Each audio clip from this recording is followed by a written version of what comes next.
In this video, I'm gonna cure depression, anxiety, and boost your productivity. It really should not be this easy. If you guys are looking to get into something and you're in that analysis stage where you're like thinking about it, but if you're anything like me, I'm a perfectionist. So like before I get into something, I have to make sure I'm 100% behind it because I don't want to do something and not go all the way or not know everything about it. Listen, from all the things I've tried, all the different times I've done this stuff, it's not about perfection. It's about being 1, 2, 3% better than yesterday. So as long as you're better than yesterday, you are winning. I should probably tell myself that more often because it's hard. I get it. Like I'm a perfectionist. I like to be totally down with something. I want to make sure that that thing is 100% good, but no one can do that. So just be better than yesterday and you'll win. Good morning, family. What's going on? It is 4:32 in the morning right now. This is day 29 of waking up at 4 in the morning every day until I'm rich. Today's topic of the day, we're going to talk about staying in your lane. We're going to talk about the 2 types of people that are in this world and how you can be the right version of that person by staying in your lane.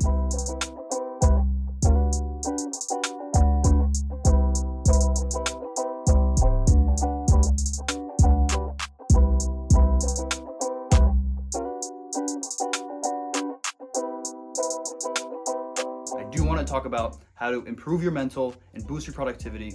Like I've talked about before, whatever you put your energy into, whether that's thoughts, emotions, actions, it will pay you. Now, there are 2 types of things that you can spend your energy on or give energy to. Those are things in your control and things not in your control. I'm sure you guys know someone who sits on the couch and watches the news all day, CNN, Fox, politics, whatever, and they're always grumbling, they're mad about whatever the next thing is online, and they're constantly unhappy. This is pretty frequent. I've seen it with a lot of people I know. They are spending their energy on things that they cannot control or change. Now, on the flip side, people who spend more of their energy on things that are in their control, that they do have an ability to change, typically are a little bit happier, people who get things done. Now, obviously, you can't control or make a difference in every single aspect of your life that you spend your energy looking about, thinking about, feeling, whatever, but it's about the ratio. You need to, in your total spectrum of energy spent on your whole life and your head right now, it needs to majority be things in your control that you can make a change on, and not a majority things we cannot control. That is where you find people who make excuses or unhappy. So the more you focus on things in your control, the more you have the steering wheel and can control your life. Now, this applies more directly to 2 situations. Now, one is your ego. So the first type of person is, like we said, worried about things not in their control. They're worried about things that they cannot make a difference in. Oftentimes, with the ego, say they make a mistake. They will say, oh, I should have been right. I know I was right, but that's just, it's not, it's stupid. They're going to get mad. They're going to say, oh, that's so, it's going to bum them out. They're going to ruin the week for it, whatever.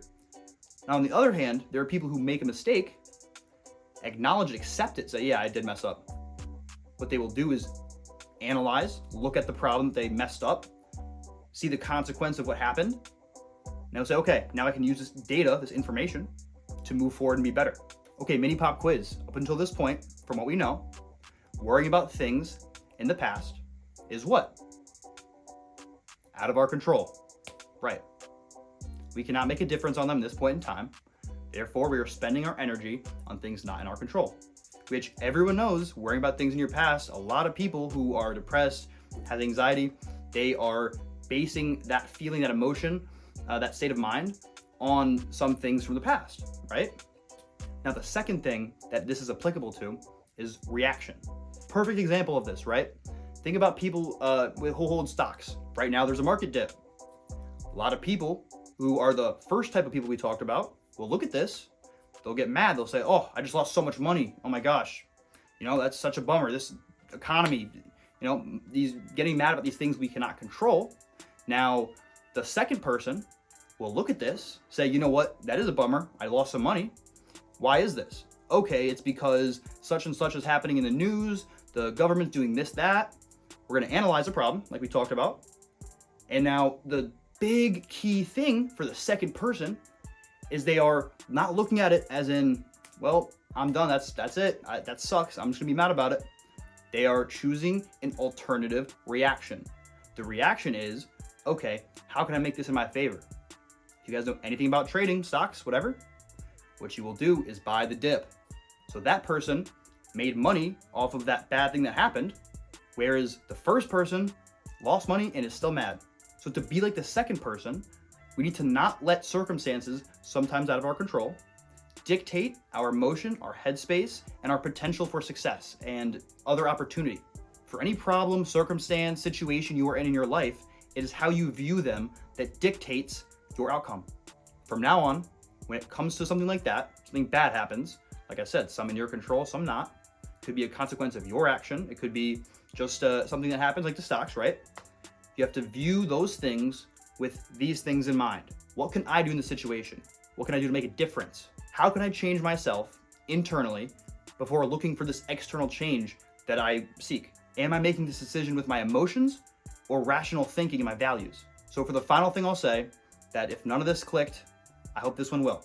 You can never allow your success to be dependent on your circumstances. All right, family, that's gonna do it for today. I hope you guys enjoyed. Try to implement these. Try for a week, 2 weeks to ask these questions when you're faced with a circumstance. Think about these circumstances and think about, I know my boss is gonna tell me to do this, this, and that, which usually gets me mad. Think of alternative ways to think about that problem. Make sure that you are in control of your life. You hold the steering wheel. I hope I helped at least one person out there, and you guys have a good rest of your day. I'll catch you.